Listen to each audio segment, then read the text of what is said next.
चलो बच्चों, तो आज हम एसएस का पहला चैप्टर कंटिन्यू करें।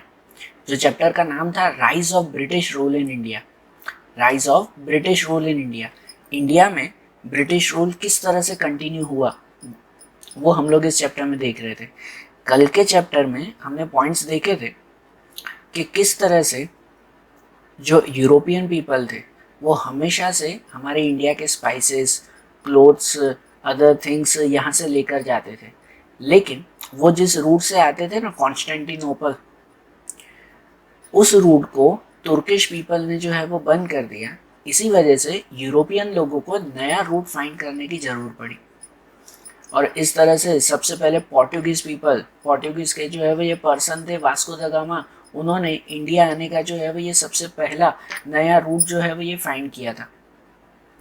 जब वास्को द गामा यहाँ पर आए, पोर्टुगीज पीपल यहाँ पर आए, तो उन्होंने 100 साल तक यहाँ पर बिजनेस किया। फिर पोर्टुगीज पीपल के बाद यहाँ पर Dutch people, Danish people, Britishers, French सब यहाँ पर आए थे। उन सब में हैवी कंपटीशन होती थी और जिस कंपटीशन में ब्रिटिश पीपल ने वो पोर्टुगीज पीपल, फ्रेंच पीपल सबको जो है वो ये हरा दिया और ब्रिटिशर्स का ऑलमोस्ट प्लेसेस पर जो है वो ये कब्जा हो चुका था, लेकिन सिर्फ बिजनेस के फॉर्म में। फिर आगे चलकर बैटल ऑफ प्लासी और बैटल ऑफ बक्सर के बारे में जो है वो हमने समझा कि जब बंगाल के राजा सिराजुद्दौला के साथ ब्रिटिशर्स की लड़ाई हुई थी, बैटल ऑफ प्लासी, जिसमें ब्रिटिशर्स ने धोखे से सिराजुद्दौला को हरा दिया। उसके बाद बैटल ऑफ बक्सर में मीर जाफर, मीर कासिम, इनकी जो है वो ये लड़ाई हुई कि जिनमें सभी राजा मरने के बाद सिर्फ ब्रिटिशर्स ही जो है वो ये बच चुके थे कि जो बंगाल के राजा बने। और इस तरह से ब्रिटिशर्स सबसे पहले जो है वो ये बंगाल के राजा बने थे। सही बात ना, कि ब्रिटिशर्स सिर्फ यहाँ पर बिजनेस करने के लिए आए थे, लेकिन वो यहाँ के राजा बनकर रह गए। यहाँ तक का हमने जो है वो कल देखा था, बैटल ऑफ बक्सर तक। अब हम लोग आगे का पॉइंट देखें कि किस तरह से ब्रिटिशर्स अब यहाँ पे राजा बन गए ना, तो किस तरह से उन्होंने अपना एक्सपांशन किया वो हम लोग इस वीडियो में देखेंगे। आगे के चैप्टर में देखें कि expansion of the company rule, company rule का मतलब ब्रिटिशर्स का किस तरह से एक्सपांशन हुआ, किस तरह से उन्होंने खुद को आगे बढ़ाया। कहते हैं कि ब्रिटिशर्स जब बंगाल के राजा बने तब उन्होंने 1773 एडी में एक एक्ट बनाया जो था रेगुलेटिंग एक्ट। एक रेगुलेटिंग एक्ट, एक जो है वो ये नियम बनाया कि जिस नियम के हिसाब से उनको बंगाल और उसके आसपास के जितने भी एरिया थे उन सब का डायरेक्ट कंट्रोल उनके हाथ में आ चुका था। डायरेक्ट कंट्रोल जो है वो ये उनके हाथ में था और उसके ज़रिए वो इंडिया के बाकी के सब एरिया में जो है वो अपना कब्जा जमाना चाहते थे। और उस वक्त हमारे इंडिया के पहले गवर्नर जनरल बने थे, पहले ब्रिटिश गवर्नर जनरल बने थे, वो थे Warren Hasting, first governor general. ध्यान देना, गवर्नर जनरल मतलब आप लोग समझो कि उस वक्त ब्रिटिशर्स के हेड वो थे कि जहाँ जहाँ ब्रिटिशर्स रहते थे उस जगह पर इनका राज चलता था, इनके लॉज, इनके नियम जो है वो ये चलते थे। वो Warren Hasting first governor general बने। उन वॉरेन हेस्टिंग ने जो है उनके टाइमिंग में बहुत सारी लड़ाइयाँ हुई, जैसे कि सबसे पहले जो है वो ये मराठा वॉर हुई, मराठास के साथ जो है वो उन्होंने लड़ाई की जिनमें वो जीते। उसके बाद जो है वो ये सेकेंड मैसूर वॉर हुई, मैसूर में दूसरी जो है वो लड़ाई हुई हैदर अली के साथ। सेकेंड मैसूर वॉर हुई हैदर अली के साथ कि जिसमें भी जो है वो ये ब्रिटिशर्स जीते, बराबर ना। और धीरे धीरे ऐसी ये लड़ाइयाँ करते हुए उन्होंने अपना एरिया बढ़ाते गए, खाली बंगाल में न रहकर दूसरी जगह पर भी अपना कब्जा करने लगे। उस वक्त उनको जो है वो ये काफ़ी तकलीफ होती थी क्योंकि पहले पहले उनकी सेना छोटी थी, तो काफ़ी प्लानिंग, काफ़ी मेहनत करके उनको जो है वो ये लड़ाइयाँ जीतनी पड़ती थी। लेकिन फिर जैसे जैसे लड़ाइयाँ जीतते गए तो उनकी सेना और मजबूत होती गई, दूसरे सब राजा भी इनके साथ जुड़ते गए और मजबूत इनकी सेना होती गई। तो सबसे पहले जो गवर्नर जनरल थे ना, वॉरेन हेस्टिंग, उन्होंने काफ़ी लड़ाइयाँ लड़कर इंडिया के काफ़ी हिस्सों को अपने कब्जे में किया। वॉरेन हेस्टिंग के बाद, वॉरेन हेस्टिंग उनका टेन्योर, उनका टाइम जब पूरा हुआ तो सेकंड गवर्नर जनरल बने लॉर्ड कॉर्नवालिस। लॉर्ड कॉर्नवालिस वो जो है वो ये सेकंड गवर्नर जनरल बने। उस वक्त भी काफ़ी लड़ाइयाँ हुई थी, जिनमें से सबसे बड़ी लड़ाई हुई थी ब्रिटिशर्स की, वो थी third Mysore war with Tipu Sultan. तीसरी मैसूर की तीसरी लड़ाई जो टीपू सुल्तान के साथ हुई थी, दूसरी लड़ाई हमने देखी हैदर अली के साथ जो हमने पढ़ा। मैसूर की तीसरी लड़ाई वो टीपू सुल्तान के साथ हुई थी। टीपू सुल्तान बहुत ही बहादुर राजाओं में से एक थे और उनके सामने उनको हराना बिल्कुल नामुमकिन था। इसी वजह से ब्रिटिशर्स अकेले नहीं गए, ब्रिटिशर्स ने मराठाओं को भी अपनी टीम में ले लिया, कुछ निज़ाम को भी अपनी टीम में ले लिया और ब्रिटिशर्स ने अपनी बड़ी टीम, बड़ी सी सेना बनाकर अकेले ब्रिटिशर्स, मराठास, निज़ाम, ये तीनों एक तरफ और दूसरी तरफ अकेले टीपू सुल्तान थे, उनकी सेना थी। और इस तरह से ब्रिटिशर्स ने जो है वो टीपू सुल्तान के ऊपर अटैक किया।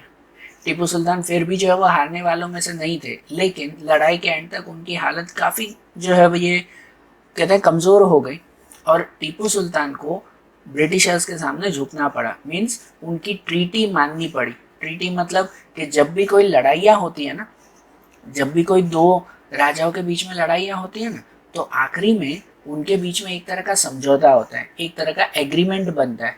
जो जीता या जो हारा वो लोग जो है वो एक एग्रीमेंट बनाते हैं कि हारने वाले को क्या क्या चीज़ें माननी पड़ेगी, क्या क्या करना पड़ेगा, जो हारा हो वो, ऐसा एक एग्रीमेंट बनता है जिसे कहते हैं ट्रीटी। तो ब्रिटिशर्स ने थर्ड मैसूर वॉर टीपू सुल्तान के सामने लड़ी, कि जहाँ पर टीपू सुल्तान को जो है वो आखिरकार उनकी बात माननी पड़ी। तो मैसूर भी जो है वो ये उनके कब्जे में ऑलमोस्ट आ चुका था, ब्रिटिशर्स के कब्जे में। लॉर्ड कॉर्नवालिस वो भी काफ़ी टाइम तक गवर्नर जनरल बने और उसके बाद हमारे इंडिया के थर्ड गवर्नर जनरल बने थे, वो थे सर जॉन शॉर।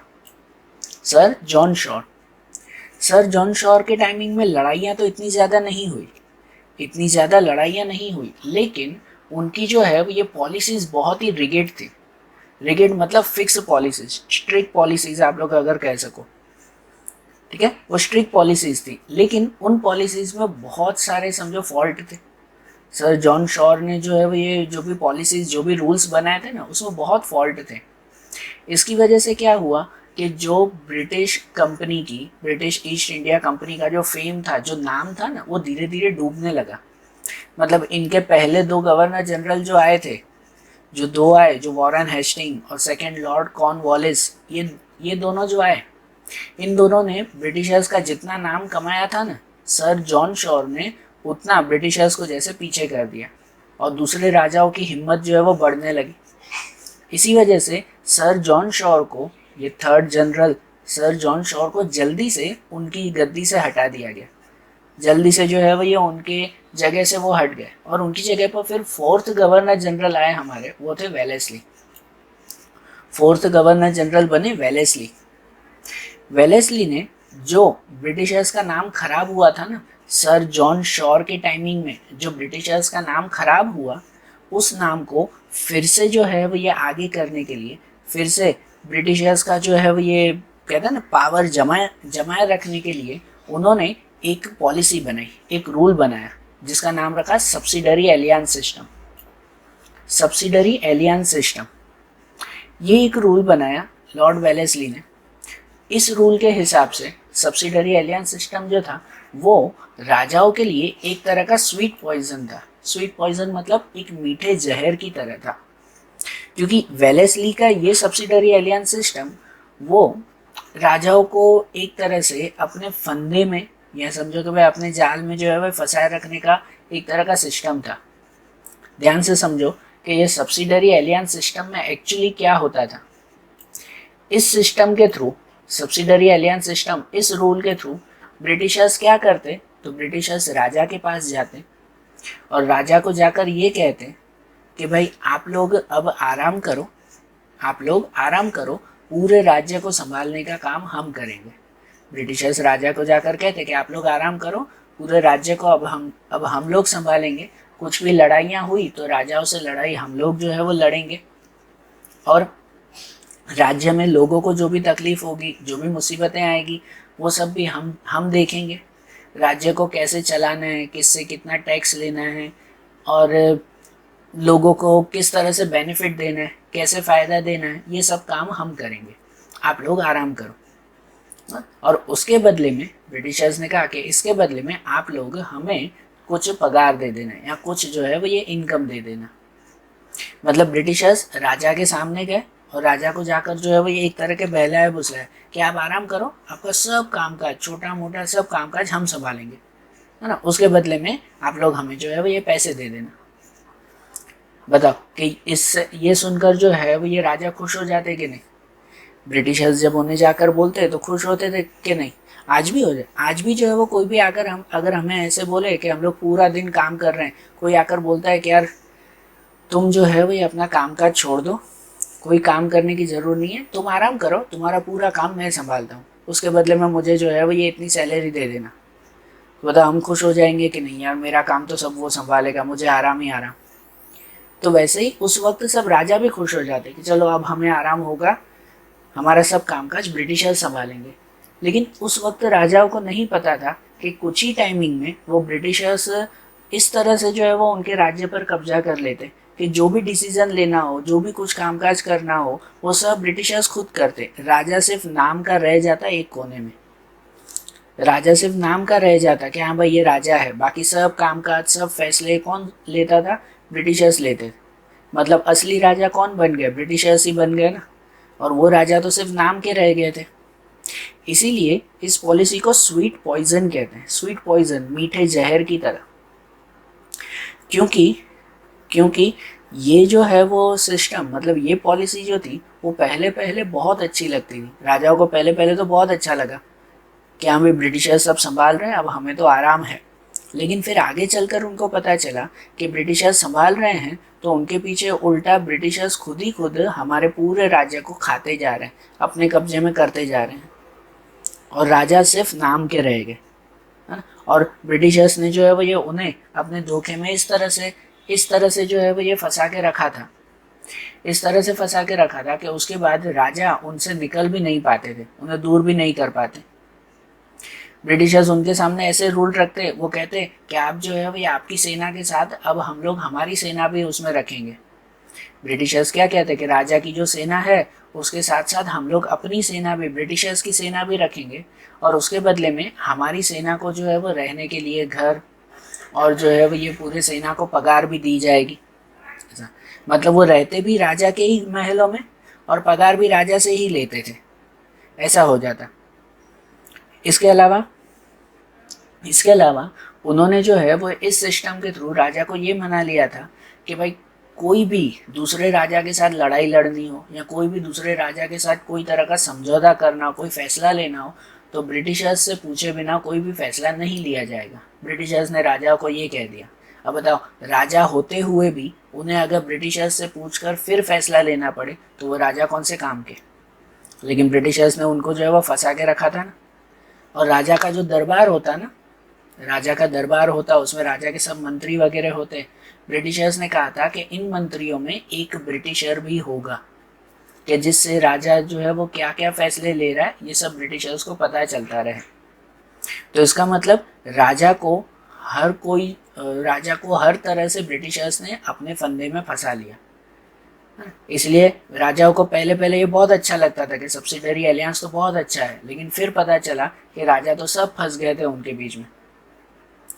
तो इस तरह से ये सब्सिडरी एलियंस सिस्टम के थ्रू वेलेस्ली ने काफ़ी राजाओं को अपने कब्जे में किया, जैसे कि कितने निज़ाम, अवध के राजा, गायकवाड़, सिंधिया, भोंसले, होलकर एटसेट्रा, बहुत सारे किंग थे कि जिनको अपने कब्जे में उन्होंने किया था। इसके बाद टीपू सुल्तान, मैसूर के राजा जो थे टीपू सुल्तान को भी ब्रिटिशर्स ने सब्सिडरी एलियंस सिस्टम इस पॉलिसी के ऊपर साइन करने के लिए कहा। ब्रिटिशर्स ने टीपू सुल्तान को ज़बरदस्ती की कि भाई आपको भी ये बात माननी पड़ेगी ही, लेकिन टीपू सुल्तान ने इस बात को मानने से इनकार कर दिया कि भाई मैं इस पॉलिसी पे, इस रूल पे मैं साइन नहीं करूँगा, मैं सब्सिडरी एलियंस को नहीं मानूंगा। और जिसकी वजह से ब्रिटिशर्स ने जो है वो बाकी राजाओं के साथ मिलकर टीपू सुल्तान के ऊपर फिर से अटैक कर दिया, और मैसूर में फोर्थ मैसूर वॉर, ब्रिटिशर्स का टीपू सुल्तान के साथ चौथी बार जो है वो ये लड़ाई हुई 1799-80 में। और उस वक्त टीपू सुल्तान की जो है वो ये जान चली गई उस लड़ाई में। टीपू सुल्तान हमारे इंडिया के सबसे बड़े राजा, सबसे बहादुर राजाओं में से एक, उनकी जो है वो ये डेथ हो गई उस लड़ाई में, और मैसूर सिटी भी ब्रिटिशर्स के हाथ में आ गई। मतलब देखो कि वेलेस्ली की ये सब्सिडरी एलियंस सिस्टम, जिसकी वजह से ऑलमोस्ट आधे से ज़्यादा इंडिया वो ब्रिटिशर्स के कब्जे में आ चुका था। तो वेलेस्ली जब थे ना, उसके बाद वेलेस्ली जब हटे तो फिफ्थ गवर्नर जनरल आए। हम देख रहे थे 1 2 3 4 करते हुए, तो फिफ्थ गवर्नर जनरल वो थे वॉरेन हेस्टिंग। ठीक है ना, हेस्टिंग जो आए थे, हेस्टिंग ने भी काफ़ी सारे जो है वो लड़ाइयाँ लड़ी, जिनमें उनकी सबसे बड़ी लड़ाई थी मराठा वॉर्स। मराठाओं के साथ जो है वो उन्होंने काफ़ी लड़ाइयाँ लड़ी थी, और उन्होंने भी इंडिया में अपना एक्सपांशन किया था, मतलब खुद को काफ़ी बढ़ाया था। काफ़ी सारे राज्य उन्होंने अपने कब्जे में किए थे। वॉरेन हेस्टिंग के बाद दूसरे आए, वो आए सिक्स्थ गवर्नर जनरल, वो थे William Bentinck. Sixth governor general बने वो विलियम बेंटिक थे। विलियम बेंटिक है ना, थोड़े से लिबरल गवर्नर जनरल थे। लिबरल, लिबरल मतलब कैसे कि भाई थोड़े से लूज, एकदम स्ट्रिक्ट नहीं, एक थोड़ी सी छूट छाट देने वाले, कोई स्ट्रिक्ट पॉलिसी नहीं। वो तो उल्टा राजाओं को फ़ायदा देते थे, ब्रिटिशर्स का फ़ायदा नहीं, राजाओं को फ़ायदा। बाकी सब ब्रिटिशर्स क्या करते, तो राजाओं को लूटने आते, उनको अपना फ़ायदा खाली दिखाई देता था ब्रिटिशर्स को। लेकिन विलियम बेंटिक उल्टे थे। विलियम बेंटिक कहते थे कि भले हमें जो है वो नुकसान हो, राजाओं को वो बेनिफिट देते थे। तो इसकी वजह से फिर से दूसरे सब गवर्नर जनरल ने, इनसे पहले जो 5 आए थे, उन्होंने जितना भी नाम कमाया ना, वो सब नाम जो है वो ये फिर से डूबने लगा। इसी वजह से विलियम बेंटिक को भी जल्दी से उनकी जगह से हटा दिया गया, और उसकी जगह पर 7th गवर्नर जनरल आए, वो थे डेलहाउसी। 7th गवर्नर जनरल वो कौन, डेलहाउसी आए थे। ये डेलहाउसी वो सबसे स्ट्रिक्ट गवर्नर जनरल में से थे, सबसे स्ट्रिक्ट। और उन्होंने जो है वो ये ठान लिया था, ये ठान लिया था कि अब कुछ भी हो जाए, कुछ भी हो जाए, पूरी इंडिया में अब हमें कब्जा करना है। कि आधा अधूरा नहीं, ऑलमोस्ट पूरी इंडिया में अपना कब्जा जो है वो ये करना है। और इसके लिए उन्होंने पूरी इंडिया के लिए एक रूल बना दिया। वो रूल था policy of annexation. Annexation policy, ये पॉलिसी या ये रूल वो पूरी इंडिया के लिए उन्होंने बनाया। एनेक्सेशन, एनेक्सेशन का मतलब एक तरह से कहलाता है कब्जे में कर लेना, कब्जे में कर लेना। तो किसको कब्जे में करना था, तो डेलहाउसी ने ना कुछ शर्तें रखी थी, यहाँ पे जो लिखी हुई है समझाते हैं कि कुछ शर्तें रखी थी। उस शर्तों के हिसाब से जो जो राजा थे ना, उन सब राजाओं का राज्य, उन सब राजाओं का राज्य वो ब्रिटिशर्स के कब्जे में आ जाता। सब राजाओं का कामकाज, पूरा राज्य ब्रिटिशर्स के कब्जे में आ जाता। जैसे उन्होंने एनेक्सेशन कब्जे में किया बहुत सारी मेथड से, जैसे कि बाय वॉर, कुछ राजाओं को बाय वॉर लड़ाइयों से हराकर उन्होंने अपने कब्जे में किया। जैसे कि पंजाब के राजा, बर्मा के राजा, बर्मा का पेगू राज्य है, पेगू, उन राजाओं को लड़ाई के थ्रू जो है वो ये उनको हरा दिया। ये एनेक्सेशन बाय वॉर, या तो annexation due to king dying without heir. King dying without heir, उन्होंने एक पॉलिसी, एक रूल बनाया था कि जो भी राजा मर जाता है, एंड विदाउट हेयर, हेयर मतलब कि उनकी कोई भी तरह की संतान ना हो, कोई भी संतान नहीं जो उनकी गद्दी संभाल सके। जैसे कोई राजा मरता तो उसका बेटा ही राजा बनता ना, लेकिन जिस राजा का कोई बेटा ही ना हो तो डेलहाउसी ने ये रूल बनाया कि जो राजा अगर मर जाता है एंड विदाउट हेयर, उसका दूसरा कोई भी संतान ना हो, तो एनेक्सेशन पॉलिसी के हिसाब से वो राज्य ये ब्रिटिशर्स अपने कब्जे में कर लेते, बराबर ना। जो राजा मर जाता और उसकी कोई संतान ना हो ना, तो ब्रिटिशर्स वो कहते कि अब राजा मर चुका है, अब उसका कोई बेटा नहीं है, तो अब हम राजा बन जाएंगे। ऐसा उन्होंने रूल बना लिया था। और ऐसे उन्होंने कितने सारे राज्यों को जो है वो अपने कब्जे में किया था, जिनमें से एक एग्जाम्पल आपको पता होगा, वो था झांसी।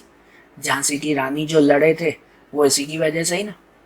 झांसी की रानी, उनके हस्बैंड जब मर चुके थे, उनके हस्बैंड की जब डेथ हुई थी, तो उनका कोई भी, कह सकते हैं कि कोई भी सगी संतान नहीं थी, है ना। रानी लक्ष्मीबाई की कोई भी सगी संतान नहीं थी। इसकी वजह से ब्रिटिशर्स ने जो है वो ये झांसी के बारे में कह दिया था कि अब झांसी हमारे कब्जे में हो गई, है ना, एनेक्सेशन पॉलिसी के हिसाब से।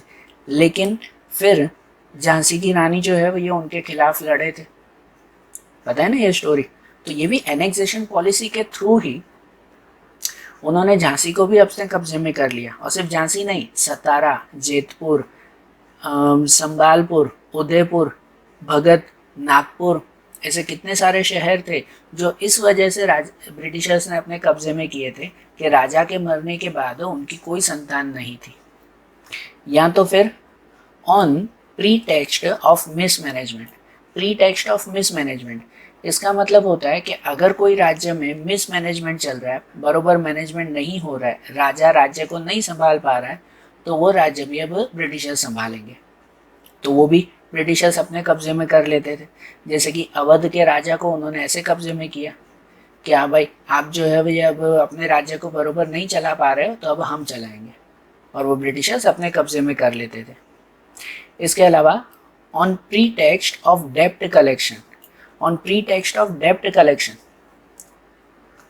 मतलब कि कोई राजा के ऊपर अगर कर्जा होता ना, कोई राजा अगर दूसरे राज्य से पैसे ले रहा है, कर्जा है, और वो कर्जा राजा अगर नहीं चुका पा रहा है, तो भी ब्रिटिशर्स उसे अपने कब्जे में कर लेते। वो कहते हैं कि आपका कर्जा हम चुका लेंगे, आपका पूरा राज्य हमें दे दो।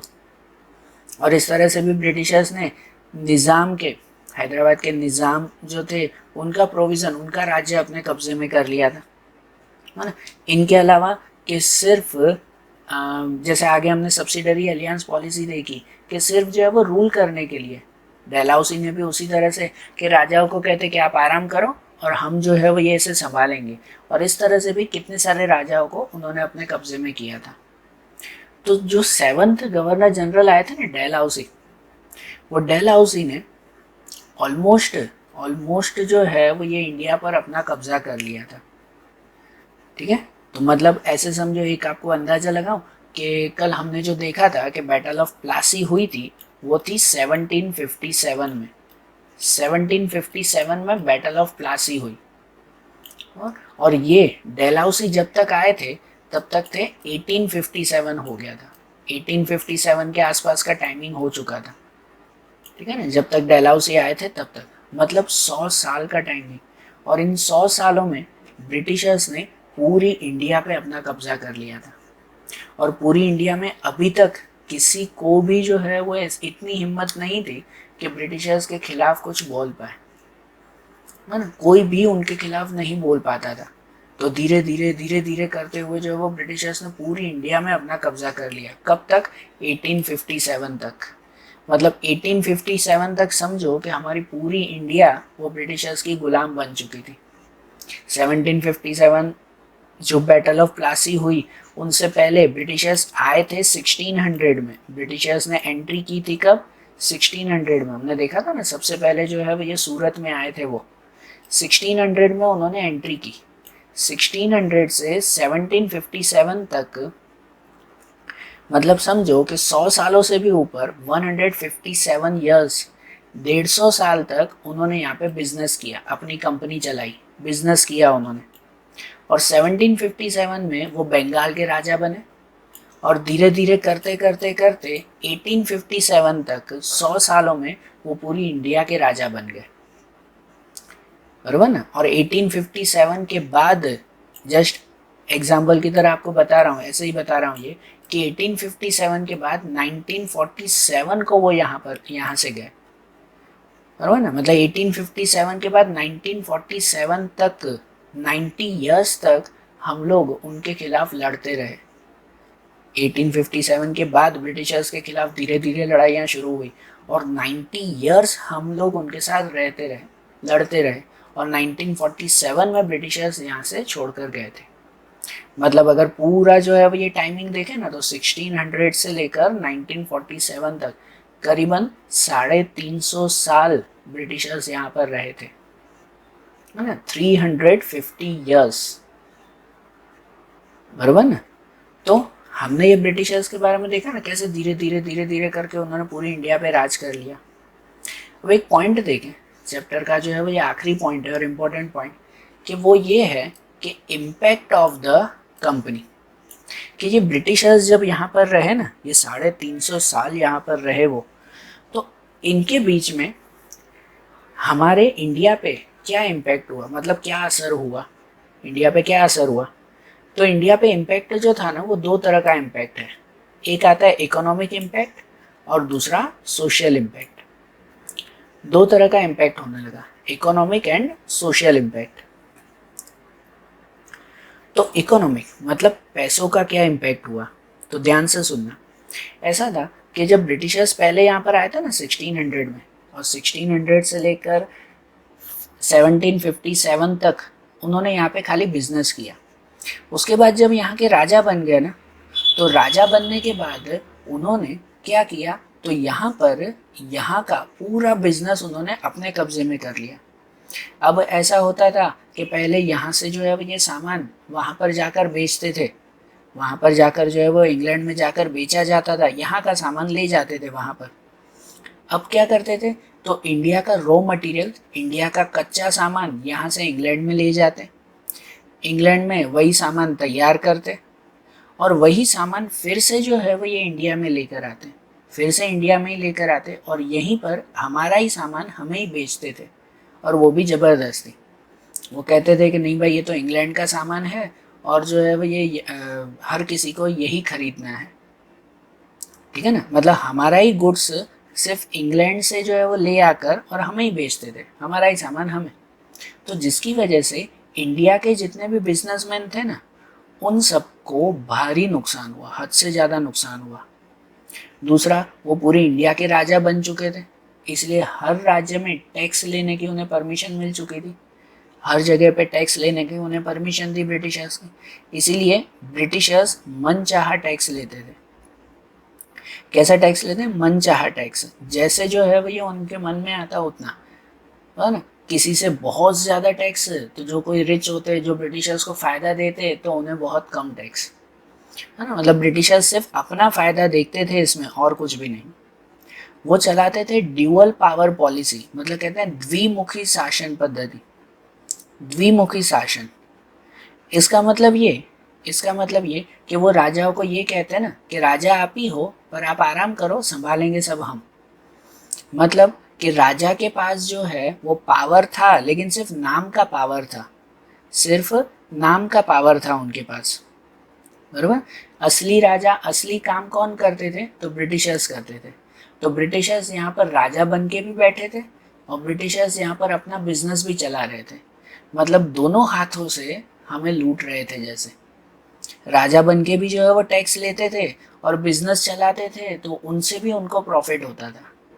तो दोनों तरफ से जो है ये ब्रिटिशर्स वो इंडिया के लोगों को लूटते थे, है? इसके अलावा उनकी जिस तरह से टैक्स लेने की पॉलिसी थी, मैंने बताया ना, फार्मर्स और जो पुअर पीपल थे उनसे भी हद से ज़्यादा टैक्स लेते थे। इसकी वजह से कितने सारे जो किसान थे वो जो है वो ये कर्ज में चले गए, डेप्ट में चले गए। हमारा इंडिया था कि ब्रिटिशर्स से आने से पहले हमारा इंडिया एकदम प्रॉस्परस, एकदम जो है वो ये सुखी संपन्न था। कहते हैं ना, हमारे इंडिया को जो है वो सोने की चिड़िया कहते थे। लेकिन ब्रिटिशर्स के आने के बाद हमारा इंडिया टोटली पुअर हो गया, हद से ज़्यादा गरीबी हमारे इंडिया में जो है वो ये बढ़ गई। तो ब्रिटिशर्स से आने से हमारे इंडिया के इकोनॉमिक पे बहुत असर हुआ, मतलब पैसों का बहुत असर हुआ। इंग्लैंड रिच होता गया, ब्रिटिशर्स रिच होते गए, और इंडियंस जो है वो पुअर होते गए। एंड सोशल इम्पैक्ट क्या हुआ? सोशल मतलब सोसाइटी पे क्या इम्पैक्ट हुआ? तो ब्रिटिशर्स के आने से सोसाइटी पे कुछ अच्छा भी हुआ, कुछ बुरा भी हुआ। जैसे अगर ये कहें तो सोसाइटी में कुछ अच्छी बातें अगर कहें तो हमें फ्रीडम ऑफ स्पीच मिली, बोलने का हक मिला। इसके अलावा न्यूज़पेपर वगैरह जो है वो यहाँ पर शुरू हुए, एजुकेशन थोड़ा बढ़ा। हमारे यहाँ पर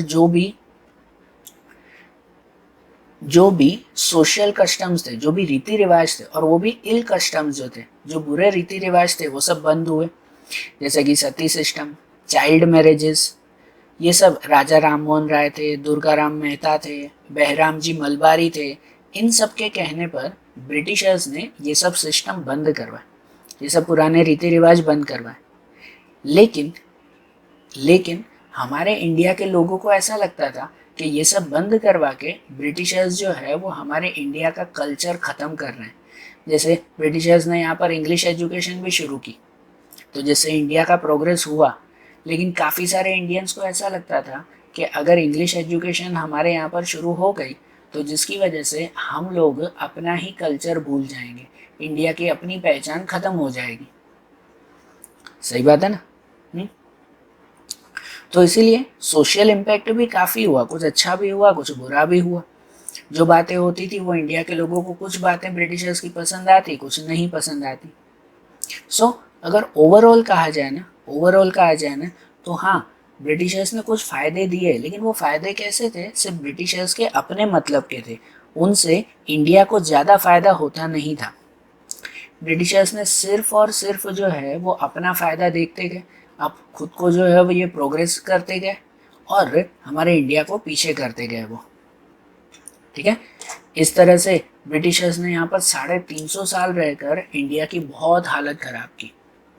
1857 में पहली बार जो है वो ब्रिटिशर्स के खिलाफ कोई लड़े थे, वो थे पहले पर्सन मंगल पांडे। ब्रिटिशर्स के खिलाफ लड़ने वाले 1857 में पहले पर्सन थे वो थे मंगल पांडे। उनके खिलाफ लड़े थे और तब उन्होंने जैसे पूरी इंडिया को एक जोश दिया था कि नहीं, हम भी ब्रिटिशर्स के सामने लड़ सकते हैं। और धीरे धीरे धीरे करते हुए 1857 से जो है लड़ाइयाँ शुरू हुई, जो चलते चलते 1947 तक चली, जिसमें पूरा इंडिया धीरे धीरे ब्रिटिशर्स के खिलाफ हो गया। और फाइनली ब्रिटिशर्स को अब रियलाइज़ हुआ कि अब इंडिया में रहने लायक नहीं है, और वो इंडिया छोड़कर 1947 में चले गए। ठीक है, तो देखो इस चैप्टर में हमने जैसे समझा ना कि ब्रिटिशर्स ने कैसे अपना रूल यहाँ पर बनाया। अब 1857 से लेकर 1947 तक जो 90 ईयर्स हमने ब्रिटिशर्स के खिलाफ लड़ाई की थी, वो कैसे लड़ाई की थी, उसमें हमने क्या क्या किया था, इंडियंस ने क्या क्या किया था, वो हम लोग अब आगे के चैप्टर्स में देखेंगे। ठीक है, तो अब नेक्स्ट चैप्टर हम लोग नेक्स्ट वीडियो में देखेंगे। Thank you.